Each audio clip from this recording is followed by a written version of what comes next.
Good evening, everyone.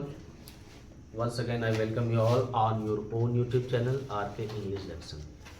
As you know all कि थोड़ा सा हम लोग अब प्रैक्टिस में है, प्रैक्टिस कर रहे हैं और जो भी आप लोगों ने पढ़ चुका है चूँकि लास्ट टाइम है.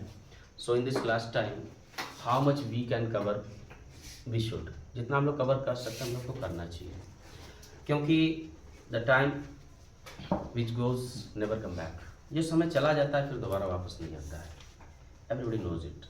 लेकिन पकड़ के रखना बहुत बड़ी समस्या है टाइम को, कि टाइम को तो नहीं पकड़ा जा सकता, लेकिन हाँ वो जो टाइम बीत रहा है उस पर हम कार्य कर सकते हैं और बहुत ज़्यादा नहीं करना है. कुछ समय जो कि आपका बेकार बीत रहा है उसमें आप बताएंगे. आज हम शुरू करेंगे वन शॉट, लिटरेचर का वन शॉट. यानी सबसे पहले फ्लेमिंगो का हम देखेंगे प्रोज में. यानी प्रोज जो होता है, फ्लेमिंगो हमारी जो बुक है क्लास 12 की, यूपी बोर्ड और सीबीएसई बोर्ड, ये दोनों के लिए लाभदायक है. वन शॉट में हम केवल कवर करेंगे समरी चैप्टर की समरी. हमारा जो सबसे पहला जो फ्लेमिंगो का चैप्टर है उस चैप्टर का नाम है द लास्ट लेसन.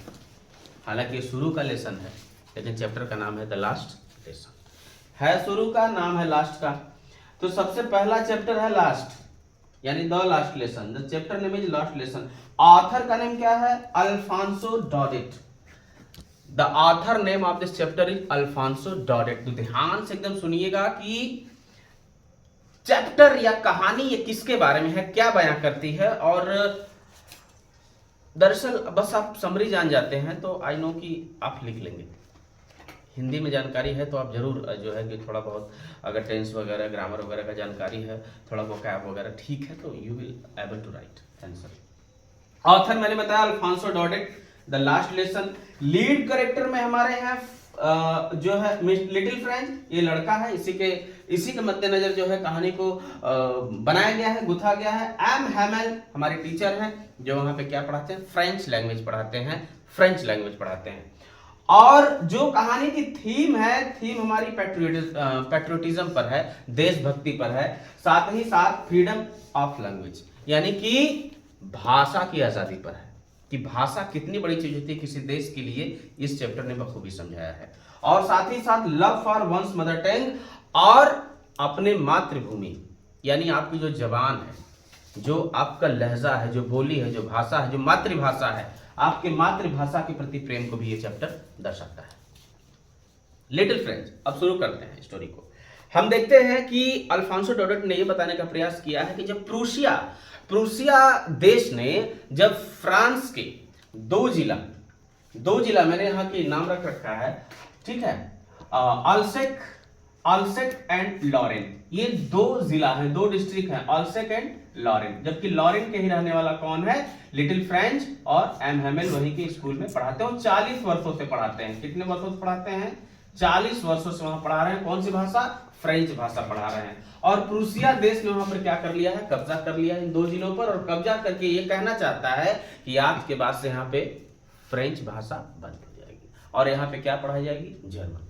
यहाँ पे जर्मन लैंग्वेज पढ़ाई जाएगी. बशर्ते कि जर्मन लैंग्वेज पढ़ाई जाएगी. उससे पता चलता है कि भाषा कितनी ही ज्यादा महत्वपूर्ण है किसी भी देश के नागरिक के लिए, उसकी आजादी के लिए. ये बहुत ही जरूरी हिस्सा हो जाता है. और इसी मद्देनजर अब लिटिल फ्रेंच जो लड़का है छोटा सा, एक दिन कहानी की स्टार्ट कुछ इस तरीके से होती है कि वो लेट हो जाता है स्कूल के लिए. उसके टीचर एम हैमेल ने उसको एक टॉपिक दे रखा है पूरी क्लास को, जिसका नाम है पार्टिसिपल. उस टॉपिक का नाम शॉर्ट में पूछ सकता है या एमसीक्यू में कि कौन सा जो है चैप्टर लिखने के लिए. Participle is the chapter of grammar हम लोग पढ़ते हैं. हालांकि हर लैंग्वेज में जो इसका यूज किया जाएगा. तो पार्टिसिपल उन्होंने दे रखा है टॉपिक पढ़ने के लिए. लेकिन लिटिल फ्रेंच को लेट हो जाता है और शायद उसको चैप्टर सही ढंग से याद नहीं है और वो धीरे धीरे करते हुए अपने मन को बिल्कुल डाउन किए हुए वो बढ़ता है, आगे जाता है. लेकिन वहां पर बुलेटिन बोर्ड जो उसके एक टाउन हॉल होता है उस शहर में, लॉरेंस में एक टाउन हॉल होता है. उस टाउन हॉल पे वो देखता है कि बहुत भारी भीड़ जमा हुई है. उसको ये मालूम चलता है कि इस टाउन हॉल की जो भी भीड़ जमा होती है या फिर जो खबर यहाँ पे चस्पाई जाती है वो खबर अच्छी नहीं होती है, हर वक्त की तरह बेकार होती है. तो जाता है, बढ़ते जाता है, तेज जाता है. वहां एक व्यक्ति, एक ब्लैक स्मिथ रहता है, लुहार रहता है, बोलता है अरे भाई आराम से जाओ, बहुत दे जाने की जरूरत नहीं है। यानी कहीं ना कहीं वो अंदाजे से बताना चाहता है कि अब हम लोग गुलाम हो गए हैं, यानी हमारी भाषा अब पाबंदी लग गई है, यानी तुम्हें बहुत तेज जाने की जरूरत कोई नहीं है, आराम से स्कूल जाओ। अब वो जाता है, लेकिन जाता है तो वो रोज की भांति सोचता है कि आज भी हमारे स्कूल में वही माहौल होगा जो रोज हुआ करता है। जैसे कैसा माहौल? जैसे कि ब्रेंच के रगड़ने का, घिसटने का, बच्चों के तेज तेज चिल्ला चिल्ला करके पढ़ने का। इस माहौल को सोचता है कि यही होगा और मैं इसका बहाना बना करके धीरे से अपने क्लास में एंट्री कर जाऊंगा। But as soon as he reached, जैसे वो पहुंचता है तो देखता है everywhere is just totally silence, सब तरफ शांति शांति है, हर तरफ शांति। फिर जब शांति है चारों तरफ तो वो क्या करता है, चुपचाप देखता है कि कैसे मैं जाऊं। तो धीरे धीरे करके अपने क्लासरूम के पास वो पहुंचता है। जब क्लासरूम के पास पहुंचता है तो देखता है सभी लोग हैं, everyone was present in classroom, सब लोग, and also including Am Hamel. Am Hamel is a teacher who teaches their French language. अब एम हैमल भी हैं। अब वो सोचता है कि मैं कैसे अंदर जाऊं। एम हैमल उसको देख लेते हैं, अनमने ढंग से बोलते हैं आ जाओ। मतलब आज मैं तुम्हें कुछ नहीं बोलने वाला हूँ, क्योंकि वो खुद दुखी थे, इस बात से दुखी थे कि उन्होंने 40 वर्षों तक सेवा किया, 40 वर्षों तक उन्होंने जो है कि फ्रेंच भाषा पढ़ाई, आज वो छूट रहा है तो उन्हें बहुत दर्द हो रहा है। और यही लोग जो यहाँ बैठे हुए हैं, इस क्लास में बैठे हैं, बच्चे बैठे हैं, जब वो बोलते हैं फ्रेंच को अंदर आ जाओ तो वो सबको सकपकाते हुए, हेजिटेट करते हुए ही इंटर्ड और बोले जहाँ चाहो वहाँ बैठ जाओ, you can seat wherever you want. वो आता है, वो बैठ जाता है, अपने टेबल पे बैठ जाता है पीछे, और ये भी देखता है, he sees also, he feels also कि हमारे टाउन के, हमारे गांव के कुछ बुजुर्ग लोग भी पीछे बैठे हैं। कुछ बुजुर्ग लोग जो चश्मा लगाए हैं, उनकी कॉपियां जो है टेबल से नीचे तक लंबी लंबी कॉपियां जो है लटक रही हैं। उस सीन देख करके बड़ा हैरान होता है कि व्हाई इज दिस सो, ऐसा क्यों है। देन टीचर स्टार्ट्स, अब मिस्टर एम हैमल बताना शुरू करते हैं कि भाई 40 सालों तक मैंने इस भाषा की सेवा की, मैं 40 सालों तक ये भाषा को पढ़ाया, लेकिन आज के बाद से ये भाषा बंद हो जाएगी, अब ये भाषा नहीं पढ़ाई जाएगी। इस लॉरेंस में और अल्से में ये भाषा पूरी तरीके से बैन कर दी गई। किसके द्वारा? प्रूसियन के द्वारा। प्रूसिया का यहाँ कब्जा हो गया, यहाँ के सैनिक चहलकदमी कर रहे हैं बाहर और पाबंदी लगा दी गई। और फिर वो जोर डालते हैं और बताते हैं कि कितना जरूरी हो जाता है किसी देश के लिए किसी भाषा का मतलब, भाषा कितना ही ज्यादा इंपॉर्टेंट चीज है कि हर व्यक्ति भाषा, उन्होंने एक बात, एक लाइन बताई है कि ये जो लैंग्वेज होती है, लैंग्वेज इज द की, एक चाबी की तरह होती है जो आपको गुलामी से आजाद करती है। जब भाषा छिन जाएगी तो आप हमेशा गुलाम रहेंगे, क्योंकि भाषा आपको जन्म से लेकर के मरते दम तक आपको तैयार करती है, आपको हक दिलाती है बोलने का, समझने का। लेकिन जब भाषा ही बंद तो सब कुछ बंद, अब बात ही नहीं रह गई। फिर वो पूछते हैं, मिस्टर लिटिल फ्रेंच, तुमको मैंने होमवर्क दिया था पार्टिसिपल पे, तुमको ये मेरा लास्ट लेसन है, इसीलिए इस चैप्टर का नाम लास्ट लेसन रखा गया है, क्योंकि भाषा ही लास्ट, वो पीरियड ही लास्ट था, वो चैप्टर ही लास्ट था। तो वो सब पका जाता है बिल्कुल। उस दिन उसको अहमियत समझ में आती है, लिटिल फ्रेंच को अहमियत समझ में आती है कि मैं अब तक अपने बैग में इसको बोझ समझता रहा, किताबों को बोझ समझता रहा, किताबों को मैं इस लैंग्वेज से कितना घृणा करता रहा, दूर भागता रहा, लेकिन जब ये छूट रही है तो कितना दर्द महसूस हो रहा है। बशर्ते यह है कि जो चीज़ें आपके पास होती हैं उसकी कदर नहीं होती हैं, लेकिन जिस दिन वो आपसे बिछड़ जाएंगी, दूर चली जाएंगी, जब आपसे हट जाएंगी तो आपको महसूस होता है वो कितनी ही प्यारी, कितनी अनोखी थी। वो ज़िंदगी में चाहे कोई भी हो, कोई व्यक्ति हो, कोई प्लेस हो, आपके अपने लोग हों, कोई आपकी अपनी प्यारी सी चीज़ हो, उसको कोई खबर नहीं था जब वो आपके पास होती है, लेकिन जब वो जाती है, छीनती है, तो इतना दर्द होता है कि मैं कैसे पकड़ लूँ, हाउ टू कैच इट, कैसे पकड़ लूँ मैं उसको।